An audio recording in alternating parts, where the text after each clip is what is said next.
কেউ বাঁচাতে পারবে না। আমি তোদের সবাইকে শেষ করে দেব। মর! পালা পালা, এই মেয়ের ভাইবে, এই পালা। এই বাড়িতে যে শয়তান আছে না, সে বহু হারামি, প্রতিশোধের আগুনে জ্বলছে। আমি তো কিছুই বুঝতে পারছি না, ও কিসের প্রতিশোধ নেবে? সেটা একটু পরেই বুঝতে পারবা। তাড়াতাড়ি নিঃশ্বাস বন্ধ করে এক গ্লাস পানি নিয়ে এসো। ঠিক আছে, নিয়ে আসছি। ওই কোথায় আছিস? তাড়াতাড়ি আমার সামনে হাজির হ। আমি নমুনা চাইনি, তুই তাড়াতাড়ি আমার সামনে আয়।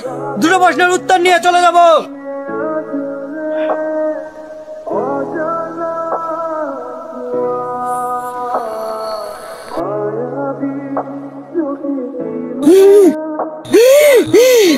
বল কি বলছি?